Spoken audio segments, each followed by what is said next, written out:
Hey everybody, welcome to Rockin' Token Talkin'. I'm Kelly V, the Pop Pixie, and I'm the host and creator here.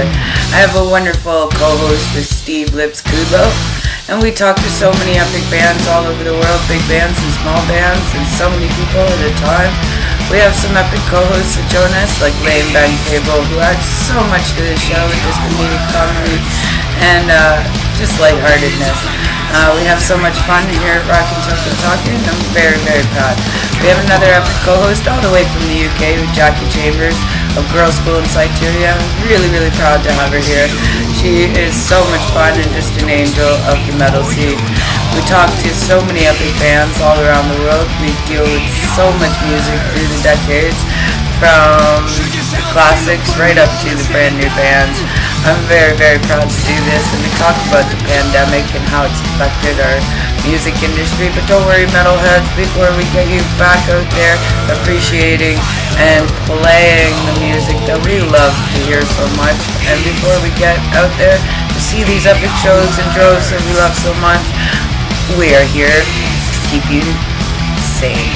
We are here to chat, we are here to keep things lively, and we are here to keep the music going, because it is what we do at Rockin' Token Talkin' with so much heart.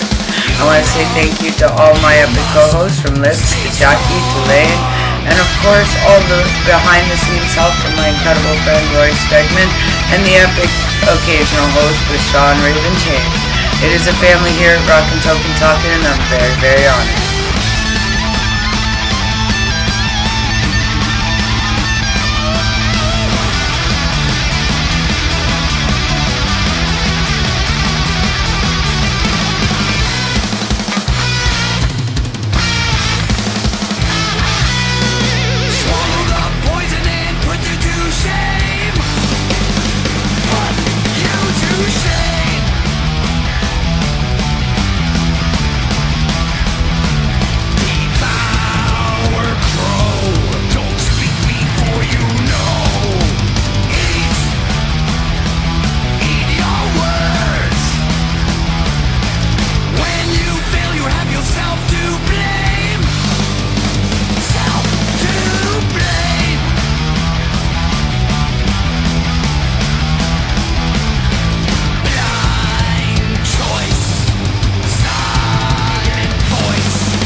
So much heart, we hope to keep you rocking all over the world. We have a very special show extension called Rare Disease Meets Rockstar, where we introduce some very special people to some other very special people in the hopes of ending discrimination all over the world and to raise awareness.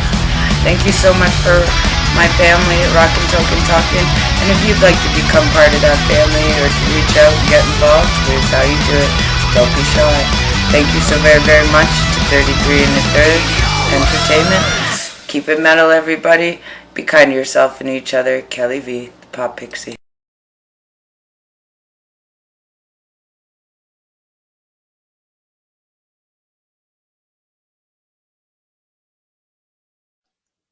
Hello, everybody. Thanks so much for tuning in to a really special interview with Raven Chain and Adam Gerold. Wow.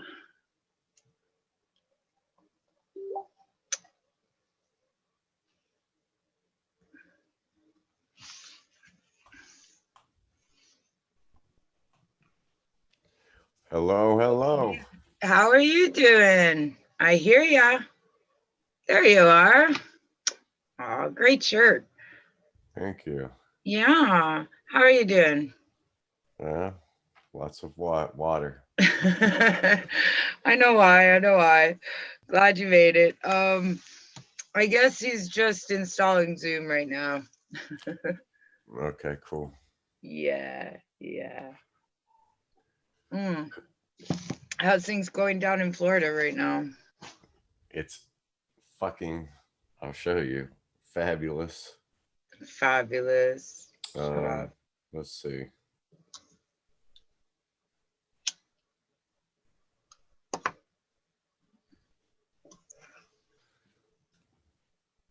There's the temperature.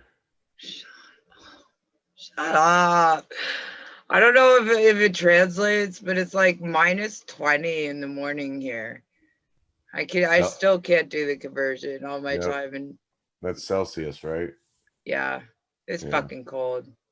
It's Yeah. like you go outside and the saliva and the snot just instantly freezes in your mouth, like takes your breath away cold. Yeah. I remember those days living up north.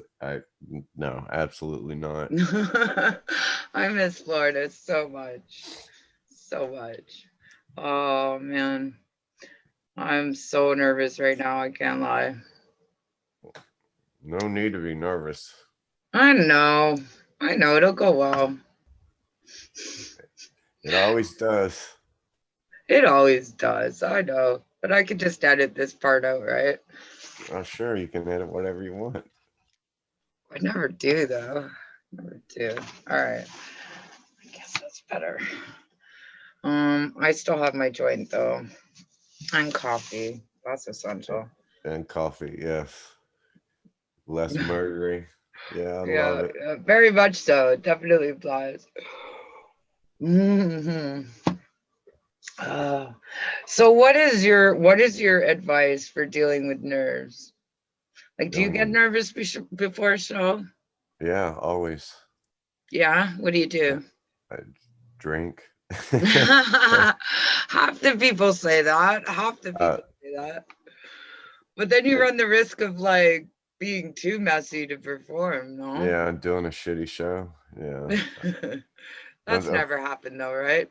Yeah, unfortunately, that's a difficult balancing act. To drink enough to not be nervous, and then not drink too much to where you're not slurring. Yeah.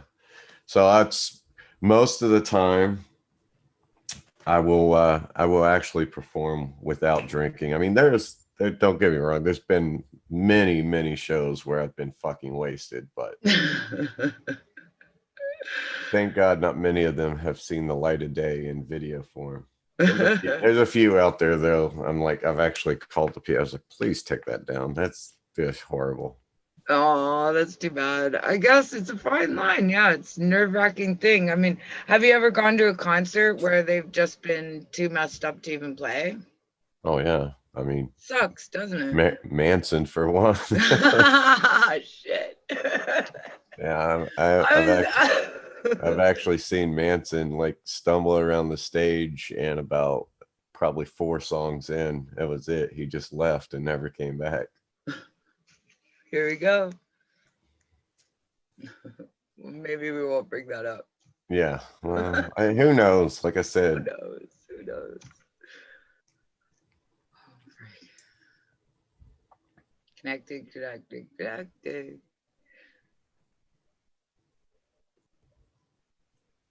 Hello? I wonder if he knows you got to hit your little camera button and turn it on. It doesn't automatically turn on. I don't know. All I see is a gray square with his name on it. Yeah. No picture yet. He'll figure it out. Connecting. See? This technology it's fucking insane. It's crazy, but yeah, it's like when it messes up, it's this stressful thing. Now it says connecting again, so.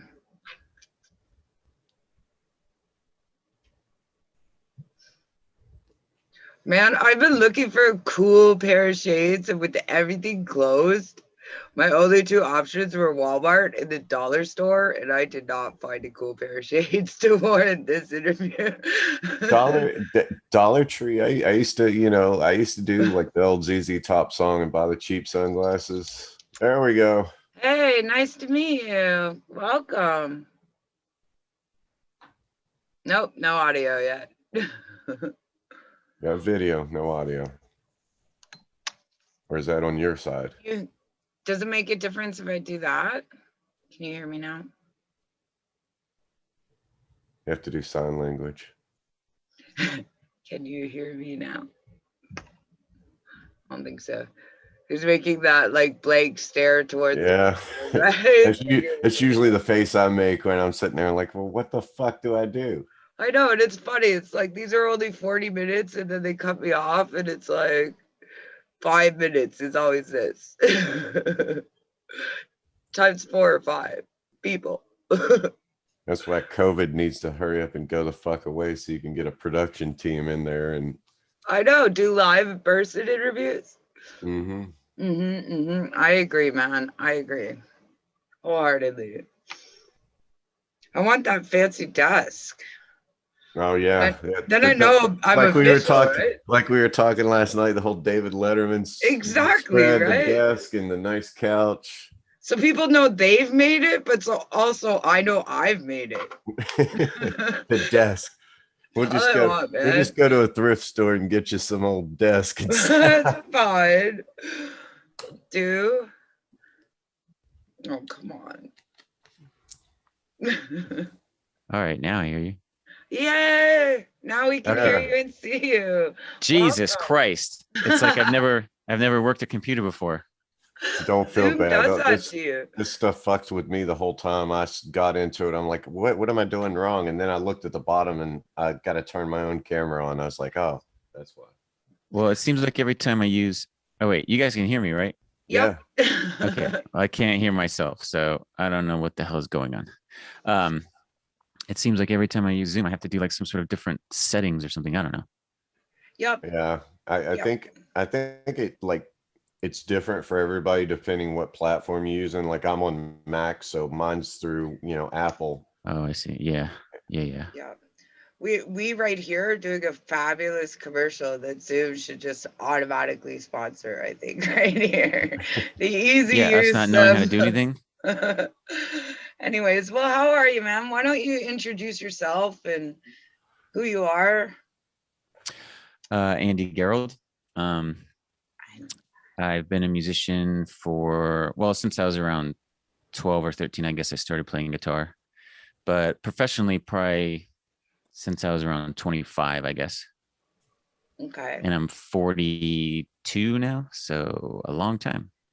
I know. Oh, wow. And where are you located right now? Right now I live in Las Vegas. Oh, wow. How are things going down there? Good. I mean, it was weird when the COVID thing first happened. Like they literally just shut the whole strip down, so it was just like post-apocalyptic looking movie. Like it was crazy. Because normally when, like, it doesn't matter. Like a lot of people say, oh, this is the season for Vegas and blah blah. But in reality, like if you go down to the strip at any time of year, it's completely packed. Yeah. I mean, there's no, there's no. I mean, it's just people walking all over the place, and yeah, when you drove down there, it was crazy to just see no one walking down the street. I'm sure Tampa, Sean's same thing, but Toronto has the longest street in the world, Yonge Street, and it was just eerie to stand there because never before. And I would try this to try to go somewhere, anywhere in Toronto and be alone and not have anybody in your view at all. There's always somebody. It was impossible to do, and it was a really creepy feeling. I agree. I think that's one of the biggest thing that's affecting people during this pandemic or whatever you want to call it is just the fact that it is really bringing awareness to how connected we are to people, even if we feel like we're disconnected and like to be alone. The fact that when it's pushed on you, it's a very eerie feeling. It's very humbling. Yeah, I made a just a stupid comment in one of my friends' posts the other day that I said I want to start hating people in real life again, or in person, because it's just like when it first started, I was the same way. I was like, this is fine. I'm used to just staying at home and being by myself. And then you take for granted just the tiny little times that you would go out and hang out with your friends, and which is not very often for me, but when you're forced to not be able to do it, then you're just like, oh man, this is, after a couple of months, I was like, all right, I get it. Like This is brutal now. But So Vegas is like pretty much starting to open a little bit normally. I guess the numbers have gone down a little bit, and they're like my wife, for example, she just got her second dose of the vaccine yesterday. So it's starting to roll out. yeah, yeah. Mm-hmm.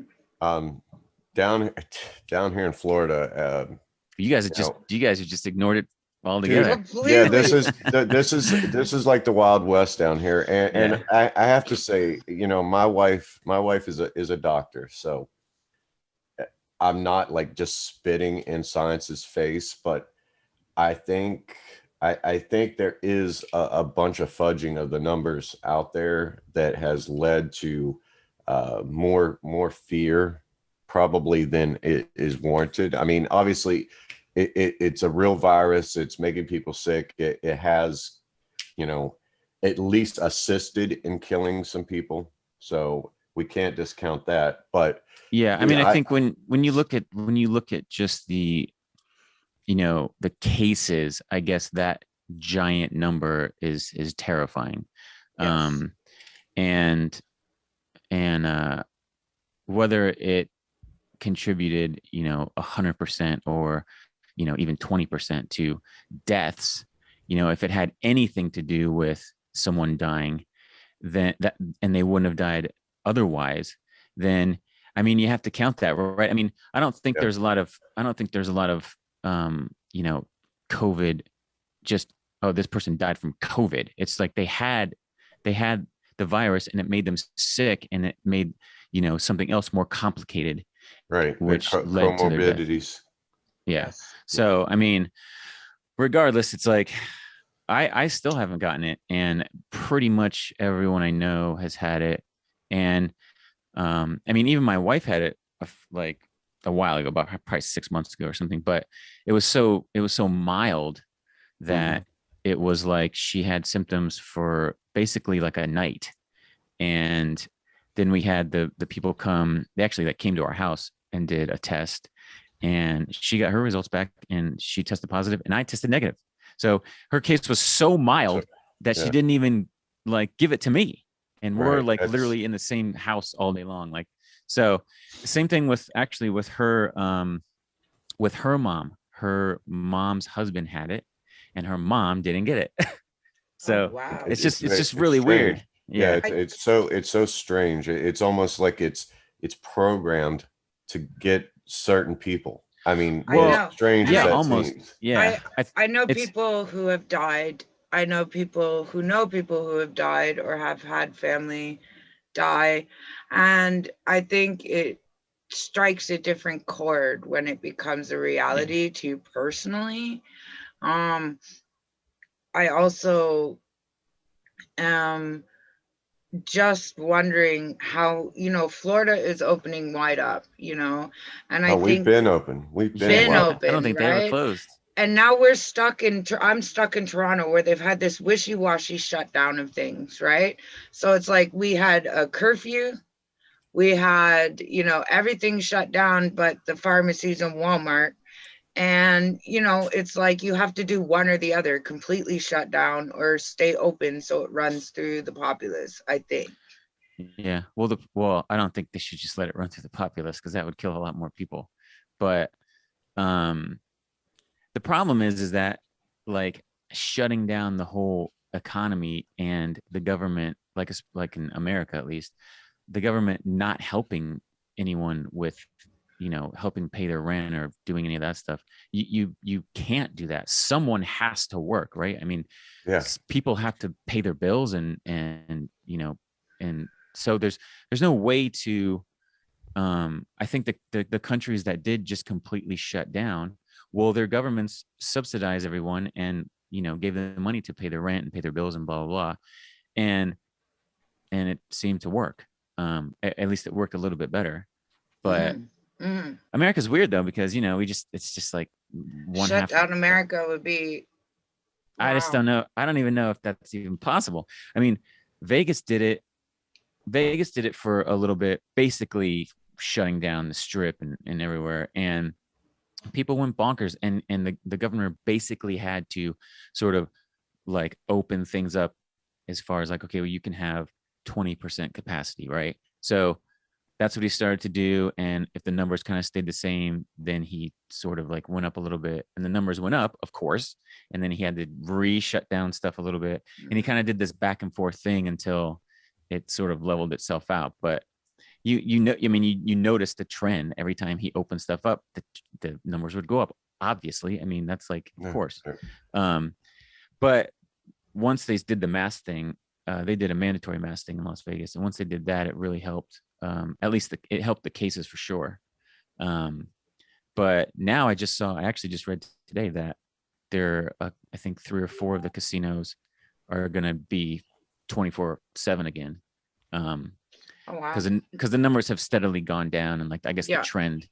And I mean, you know, with the vaccine and stuff, people getting it, even though it's not going to the general public, if you're vaccinating, anyone in the public, at least those people, aren't getting it. So, and spreading it. So, I mean, we'll see what happens. I'm hoping that by the end of the summer, the majority of the general population will have the vaccine. And it looks like it's on par for that. At least I know down here, the vaccines are going like crazy. I mean, that's another thing. Our governor did keep things open, but he's also made it a point to get as much of the vaccine here as possible. I know, like I said, my wife, she is swamped. I mean, swamped with the people coming in to get vaccines. And so your wife probably got it like a few months ago, right? Or like what? Like actually, the strangest thing is my wife and I both got it like last year around February, March, like right as it was starting to come out. I meant the vaccine, but yeah, go ahead. Oh no, dude, I hate needles. I'm not getting a vaccine. This is a topic that Sean and I have talked about a couple of times on the interview show. His feelings about the vaccine, and I think it comes down to this. You're either taking a risk with getting sick or having complications from the vaccine, something that isn't truly tested 100%, or you're at risk for catching a virus that may make you sick. And it's a choice, of. Yeah, that's tough, because I feel there are a lot of people who are very afraid of it. Well, but why are they afraid of it? Is there any? There's no real proof that it is hurting anybody. I think the fear is the fact that it hasn't been tested. I have a very complicated medical history. I have a lot of rare disorders and autoimmune diseases. So something like that could really wreak havoc on me. I'm kind of afraid. That's true. Right? That's true. And I feel like that's more warranted, I think. But I mean, also just too, in general, people are scared of everything and nervous and scare everything. Yeah. But the manipulation we felt with our government and the way it's gone along, nobody feels trusting. Well, that's fair. I mean, I'll give you that. Which is terrible. I just for me, I'm not what they would call like an anti-vax or anything like that. Like all my kids had their vaccines all the way up until they were 18. Mm-hmm. Of course I did growing up as well. And aside from being a slightly psychotic, I don't think it affected me too much, but I don't know. It just, to me, and everybody has their own choice. And that's what's so great about being alive and being a person, and especially being American, is you have your own choice. And me personally, I don't think there's enough testing, or I don't think there's any possible way, even President Trump and his whole team, that they came up with a safe vaccine in less than a year. I don't think it's possible. Right. Well, President Trump didn't come up with anything. Or we all be fucking shooting up with bleach, or disinfectant. But well, what about this? What about let's say in a year from now, after everyone's, or the majority of people have been vaccinated, and it's proven to work and be safe, then would you take it? Or is it just the time that it's just so quick, I It, guess? pretty much to be, if I think yes, That's what it's I just keep it's hearing. too Yeah. sudden. It's too sudden for me to put something into my body that I have no idea exactly what the components are. You know, like I said, my wife has even sat down and she's like, well, why is that component in there? It doesn't need to be in there. And I'm like, well, I don't know. You tell me. You're the doctor. And so as time progresses and it has proven, you know, and I'm talking maybe a couple of years, and they're still being draconian and saying we can't travel as musicians without the vaccine, then I will consider doing it. Yeah, I mean, you know, that's going to be a thing when. Well, I mean, Yes. I wanted to Yes. talk, I wanted to bring that up with you too. I mean, you know, uh, the whole music thing. I mean, it's Yeah, I haven't played a gig since last January or something like that, January, February. So it's been a year, literally just sitting doing nothing. I mean, Is it your label that's saying you can't, or or is it you there's personally? no one open, nobody. there's no And, place to and the play. and the venues that would be ballsy enough to open, nobody's insuring shows. The insurance companies will not insure them, so therefore you take the liability, and nobody can afford that. I'm learning that it's like anything over 2,500 requires approval by the state, approval by the mayor of the city, approval by the fire department as to how you're going to keep it COVID safe. So you're stuck to things under 2,500. So like your largest bars maybe, right? But then Yeah, but I can't imagine. I mean, I can't imagine them opening even that many people. I mean, right now, I think like in Vegas, they are the in Florida, are they not, Sean? It's crazy. I mean, well, we just had the Super Bowl here, and Yes. there hasn't been like a huge spike in COVID. So, oh, uh, right. Yeah. Yeah, something like that. But I'm talking about venues where they're like, you know, there's no seats, you're just standing like shoulder to shoulder type of thing. there's a, I don't know if you're familiar with Janice Live in Tampa. It's an outdoor, basically theater. Yeah. I believe They're it's doing around 5,000 cap. They've been doing shows there, but Wow. they have been doing COVID precautions. Right. yes. You know, it's Yes. wear a mask in, Yes. and basically what they do is they partition out squares. Oh, I see. So Yeah. it's not quite 6 feet, but Yeah. you're in these squares. But it was, I mean, it was pretty packed. I mean, I've How been many trying how many people were at the Super Bowl? That was a lot, right? a I lot, mean, I a lot. I think 100,000. Yeah. Oh my God. So, I Yeah. mean, this is what I mean. This is happening in one part of the country and not the other. It's very, very frustrating. You know what I mean? But as an artist, would you say go from where you are to Florida, quarantine for 2 weeks to play a show that's only got a few thousand people max? There's no way to do it fiscally. I mean, No, I mean, like, financially, there's yeah, no, there's yeah, no way to Sucks, do it. doesn't There's it? no way to do it. I mean, that's what you would pay more, you know, like just in your flights and hotel rooms than you would make at the gig because there's not a lot of people paying to get in. So, exactly. Now, this is the like, thing. I think that celebrities or people that really want to be seen, somebody that's used to being in front of, a large arena, going to a small venue like that, I would pay much more money for that. And then, yeah, if it was known really to the general public as to what's happening to the music industry and what's happening to the artist, and truly that just because you have a YouTube video up doesn't mean you're a fucking millionaire. Right. I think that if people really understood, they would be more willing to pay the pocket money. well, you're right, but I still don't think I mean, that might be okay as like a couple one-offs, but like a lot of times on like a bigger tour, like, you know, you would play big venues and small venues, and it would kind of all even itself out, right? To where Right. like you might not make, you know, you might not make as much in those smaller venues that you do kind of just these one-off shows, but you would make it up in at the other shows. But that's that's a whole bunch of them together, like through around a 3 or 4 week sort of tour, right? It would all kind of balance itself Right. out. So it would be tough to kind of just do these one-offs unless, if you're like an already established, act where, you feel safe going and playing. I forget what band was, the Foo Fighters or something. I forget, but they can afford to just, if they wanted to, just go and do a couple one-offs Yeah. and Right.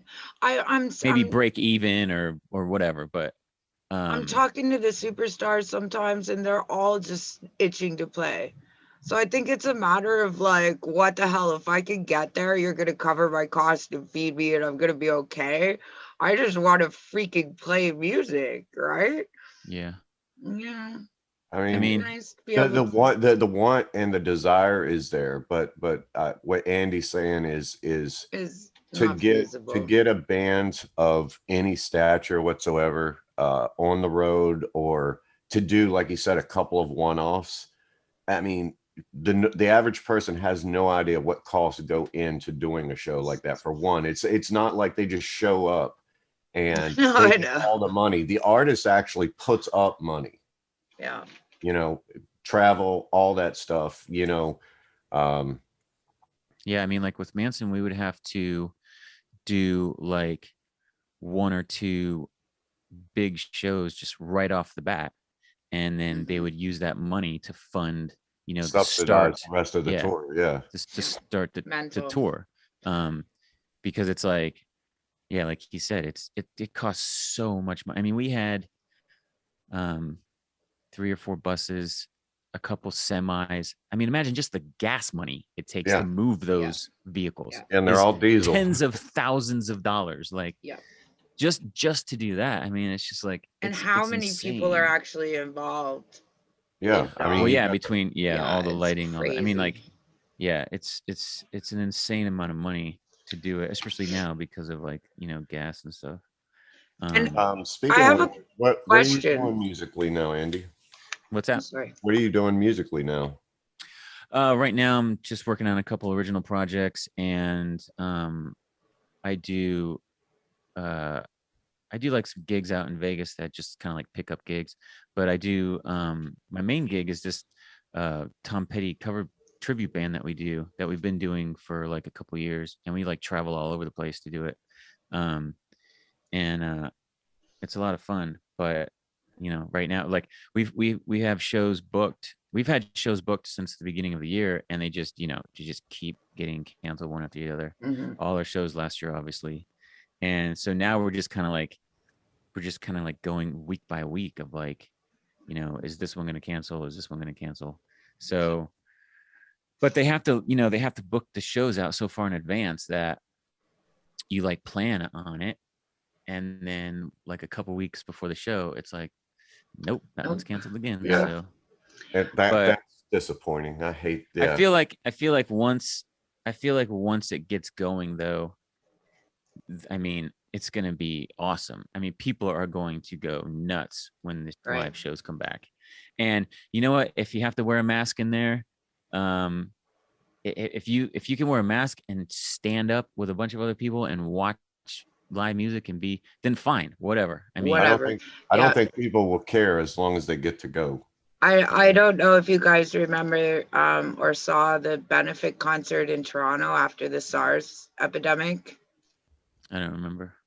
Oh wow, it was absolutely huge, and it happened so fast. And it was the Rolling Stones, AC/DC, like just a whole bunch of huge bands thrown together in a week, celebrating the you know good conclusion of SARS in Toronto. And I just think that's going to happen on an explosive worldwide stage, and it's going to be probably the best next decade in music history, Yeah, I just mean, for that reason. it Yeah. might be, especially for live musicians, there's gonna be so much work, and I feel like it's gonna be really good. But it's just like what does that even look like as far as, do you have to wear a mask? Do you have to, is there gonna be just like sections where you can drink? Like, I mean, it's kind of like no one really knows what it looks like for a larger, for like a larger kind of thing. Um, but you know, I'm hoping by the end of the summer it'll be close. It'll be close. I And by think it next summer, happened too in the worst time in the music industry in decades, because everything is upside down. The money's shifting in different directions. Artists aren't being supported in the way they used to be in past times, and this is either going to collapse things and rebuild it in a very different way. I really hope for the better. yeah, I mean, musicians have been, for the past few years, have been relying on the touring, especially because no one sells albums anymore, obviously. So I feel like, especially bands, I think it's going to be good for new bands, because people are going to be so excited to just go out and see live music and to just be at a club, be at a bar, that it might help brand new bands who don't have a following or who are just starting. And, people are just out and about, and, it might bring in new fans for some of these bands who, who normally would be trying to start and having a rough time of it, So, I mean, I'll tell you what, it can't make it worse. Yeah. It can't be worse than playing no shows. Yeah. So Yeah. we'll see. Well, I'm hearing from a lot of, people in the industry that everybody has the general consensus, like mid to end summer. I know some of the festivals are talking about moving forward and opening up again. So Yeah. I just heard actually from a few people that Vakin got rescheduled again to 2022.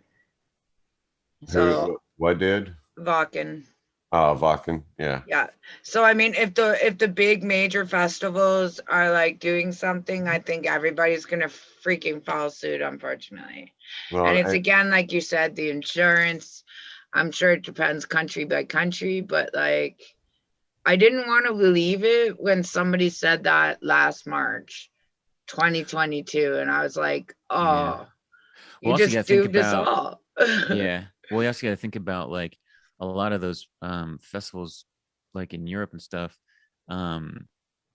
They rely on people traveling to To go them, there. Yeah. yes. So it's like, it's like you put the festival on, and if America is not doing great, as far as that means, that everyone who would have come from America isn't going to show.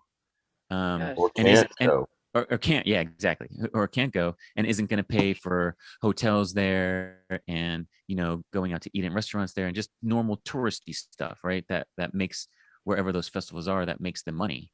And that's just one country. And, like, I mean, the restrictions on all the other countries too. So it's kind of like they have to think about that. It's like they can say, okay, well, our country's doing great, so we can put on normal shows, but to put on a big festival, we need people from all over the world to come, and spend money. We only have 10 minutes left. Unfortunately, Zoom cuts us off after 40 minutes. But was there anything you wanted to talk about? I know that there's a lot of crazy stuff surrounding Manson right now. Is there anything you wanted to say or not say about it? Yeah, I mean, I can't really comment on any of that stuff. Okay, fair enough. Like, I like, I feel like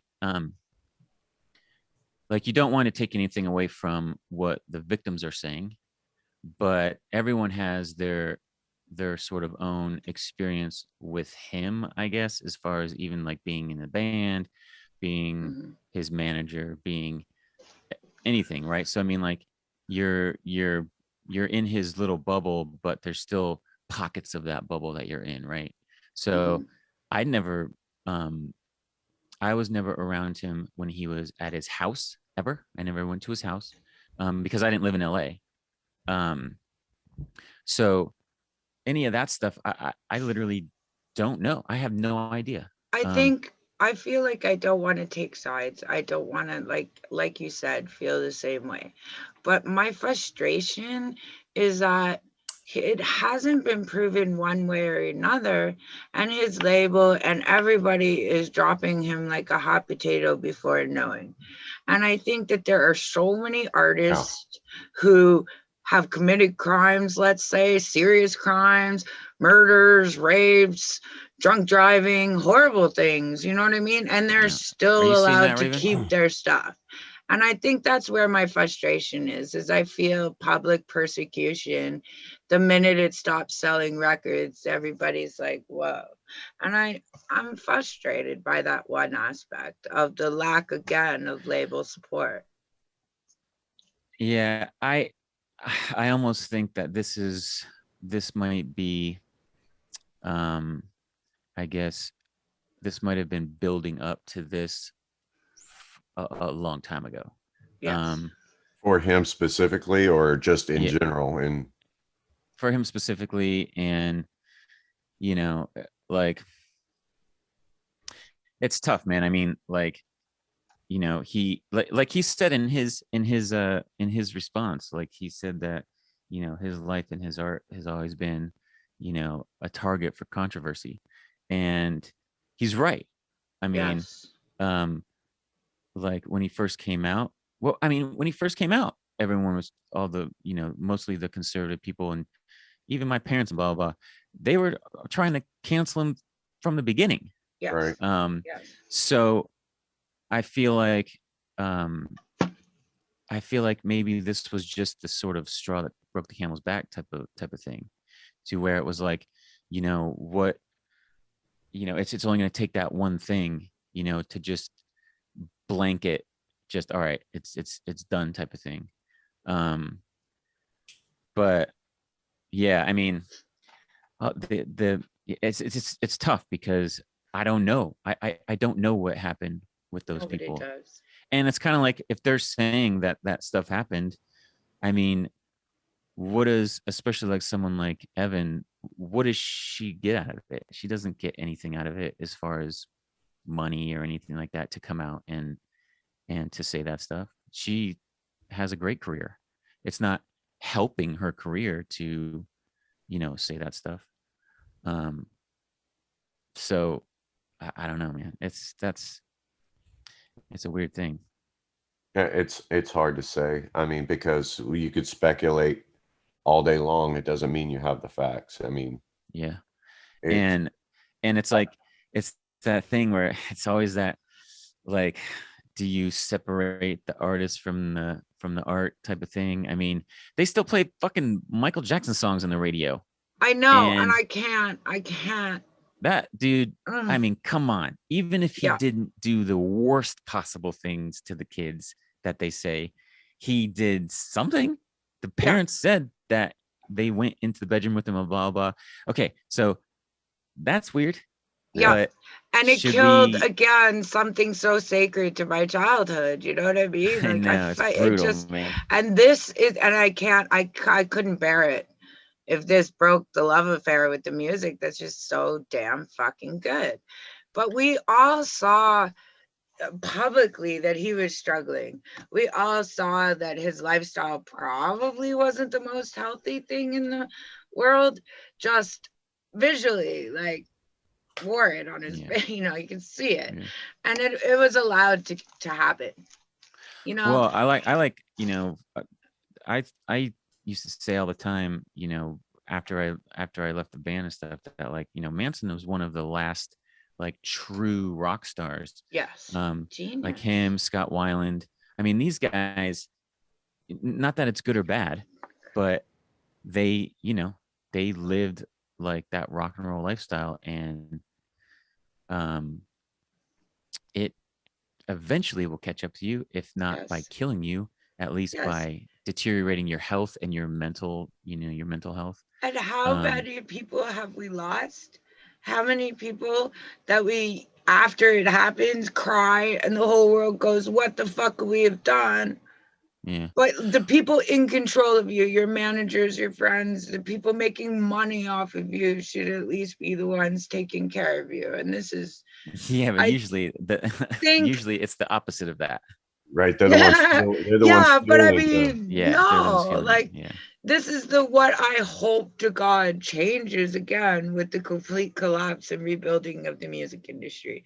The responsibility of what you're doing to somebody as you make them a superstar.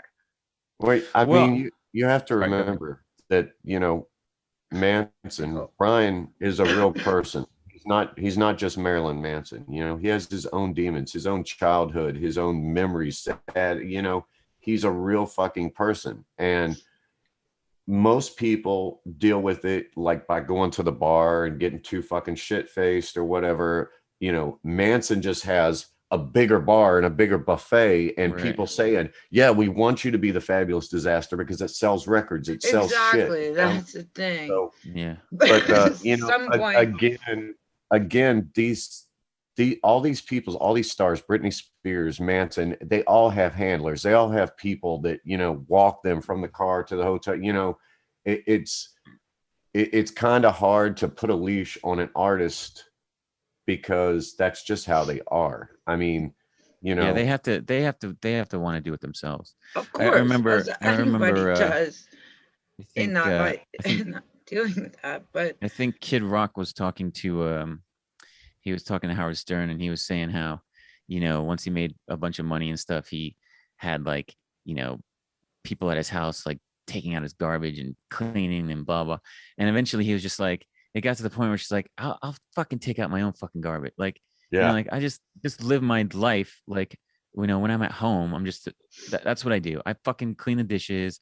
I take out the garbage, like, you know, and that sort of like levels you back down a little bit, you know, as you know, as much as someone like him could be, but still like, but he made that choice, you know, no one, his manager wasn't like, hey, you need to get rid of your butlers or whatever. Like, you know, he made the choice of like, I just need to be fucking somewhat normal while I'm at home type of thing.